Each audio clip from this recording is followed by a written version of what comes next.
আজকে এই যে কেকটা তোমাদের সঙ্গে শেয়ার করছি, এটা একটা বাটারস্কচ কেক।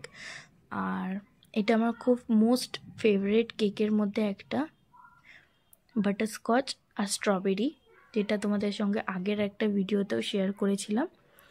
তো ওই ভিডিওটা আমি জানি অনেকেই পছন্দ করেনি, তো সেই জন্যে আমি আরেকটা নতুন একটা সুন্দর কেকের ডেকোরেশন নিয়ে এসেছি। জানি না এটা তোমাদের কতটা পছন্দ হবে। তো এটা আমি যে কাস্টমার ছিলেন সেই কাস্টমার বলে দিয়েছিলেন যে এটা ফ্লোরাল ডিজাইনের মধ্যে করে দিতে।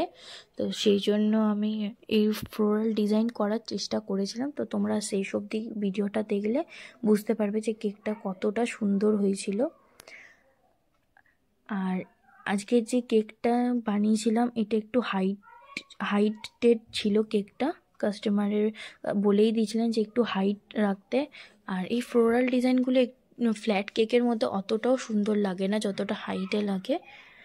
তো আমি এর মধ্যে স্যাফরন যে ইয়েলো কালারটা, ওই কালারটা করে পুরো কেকটা কভার করেছি। আর এই স্যাফরন কালারটা আমি একটুখানি ক্রিমের মধ্যে একটুখানি জাস্ট এই ইয়েলো কালারটা দিয়ে তারপরে মিক্স করে আমি এই কালারটা নিয়েছি। অনেকেই ভাবতে পারেন যে এটা বাটার ক্রিম, আমি বাটার ক্রিমের কোনো কেকই বানাই না। তোমরা যদি এরকম সুন্দর কেক নিতে চাও আমার কাছ থেকে, তাহলে আমাকে ইনস্টাগ্রামে ডিএম করো, আমি অবশ্যই রিপ্লাই দেবো তোমাদেরকে। কেউ যারা ফেসবুক থেকে দেখছেন এই ভিডিওটা, তারাও যদি কেউ নিতে চান, আমি তাদেরকে রিপ্লাই দেব। আর তোমরা কেউ যদি প্রাইস জানতে চাও আমার কেকের, তাও আমি রিপ্লাই দেব। কিন্তু কমেন্টে কেউ প্রাইস জিজ্ঞেস করো না।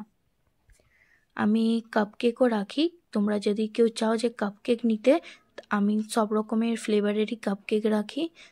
তোমরা মেসেজ করবে, আমি রিপ্লাই দেব। তো আমি এর মধ্যে রেড কালারের, আমার রেফারেন্স পিকচারটাই দেওয়া ছিল রেড কালারের ফ্লাওয়ার, তো আমি সেই বুঝে রেড কালার, পুরো ফটোতে যেরকম কেকটা ছিল আমি সেম টু সেম ওরকমই করেছি। কাস্টমারেরও খুব পছন্দ হয়েছিল, শুধু ফ্লাওয়ার যে প্যাটেলটা ছিল, প্যাটেলসগুলো সেগুলো একটু অন্যরকম ছিল, আমি একটু অন্যরকম করেছি। কিন্তু কাস্টমারের কোনো অসুবিধা ছিল না এটাতে।